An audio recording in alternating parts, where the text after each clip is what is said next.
By golly, the moon's looking mighty full tonight. I wonder if we're halfway through the year or something. Halfway through the year? For heaven's sake, Hank, that's not how lunar phases work at all. You can't just guess where we are on the calendar based on some bright spot in the sky. Honestly, your understanding of time is preposterous. It's actually terrible. Well, excuse me, detective, for not being educated. You ever hear we're just dust in the wind? Time is just a few hours in a day, then you go to sleep and do it all over again. I don't need none of that fancy science stuff. Set art. It's not set art, it's history. Let me enlighten you, explain exactly how time works. Sinclair, how much time is it gonna take for you to explain all this stuff? Precisely 7 minutes, of course. Let's start with the Egyptians. They were ahead of their time.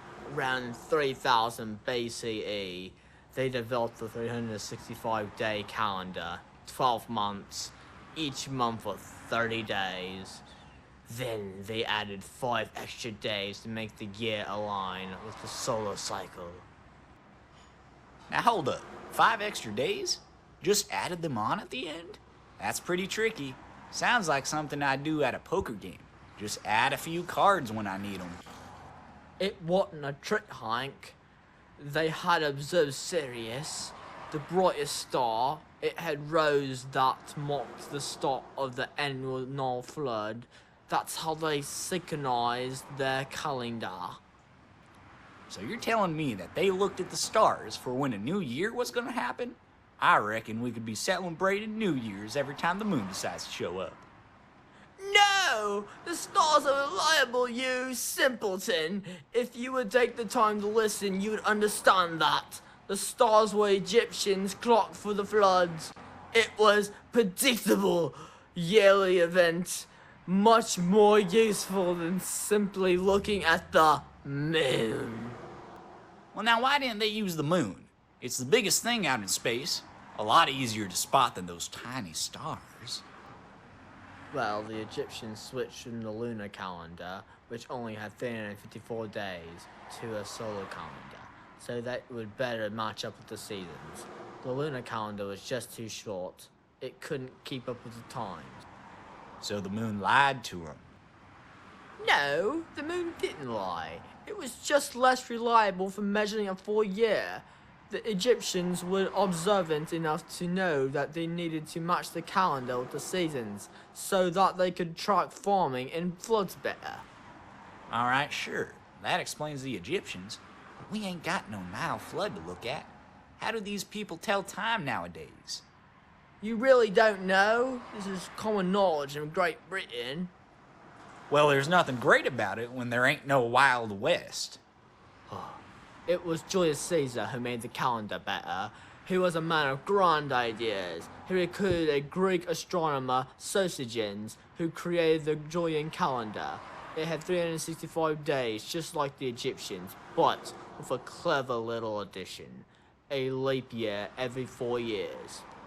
What in tarnation is a leap year? Why aren't they all the same type of year? Why'd he have to go and make it complicated? You just wait. It was made to make the calendar more accurate. A leap year adds an extra day to the year. February 29th, actually, to make up for the fact that the Earth's orbit isn't exactly 365 days long. So what do you do on that day? Just leap around? In the Julian calendar, the year started on January 1st. Julius Caesar demanded that July be named after him. It was after a part of the great Roman Empire. So that's where July comes from? That month's all about him? Precisely. And of course, August was named after Caesar Augustus, who demanded the same 31 days for that month, causing all sorts of chaos with other months. He wanted 31 days too? Gotta keep up with Julius, huh? Indeed. It was an ego contest, and all the months had to pay the price. January had 31 days, February had 28, then came Augustus, who wanted this month to be just as long. everything was thrown off. How do you know so much about calendars, Sinclair? I'm a detective. My job requires knowledge of all sorts of things. But back to the Julian calendar, there was another problem. The calendar was slightly off. Every year it was 11 minutes too long. And after the century of that, by the 1500s, time was off by 10 full days. So they done lost 10 days? Just forgot about them? Sounds like something I'd do to my car keys if I had a car. Or if I could walk. Indeed. The Julian calendar needed to be corrected, so that's when the Pope stepped in. In 1582, the Gregorian calendar introduced the fix the mess Julius Caesar made. It had the same 365 days, but now the leap years were adjusted. Years were divisible by 100. Wouldn't be leap years unless they would be divisible by 400. Wait, what now? So some leap years don't leap at all? That's correct, Hank. You sure are learning fast. It kept things more aligned with the actual length of the solar year. So that fixed it all? Everything turned out fine? Not quite. To bring everything into line, 10 days were dropped from the calendar. The day after October 4th, 1582, it became October 15th, and just like that, 10 days were gone. Heck, I'd be mad if they up and stole my days like that. People were upset. There were riots in England when they finally adopted the Gregorian calendar. They thought their lives had been ruined. But now that's just in 1582. It's April 28th, 2025. When did everyone else start using that calendar? Great question! Since the Pope introduced the Gregorian calendar, Catholic countries like Spain and Italy immediately started using it. It took Britain and the American colonies until 1752 to switch. Why'd they go and take so long to switch? Couldn't they just ask someone for an extra calendar? It was all about stubbornness, Hank. Later, Russia switched in 1918, then Greece changed in 1923. That's a long time to stick with an outdated calendar. Alright, now let me make sure I understand now.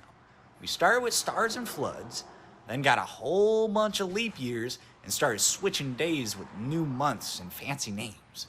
All to know when the new year begins?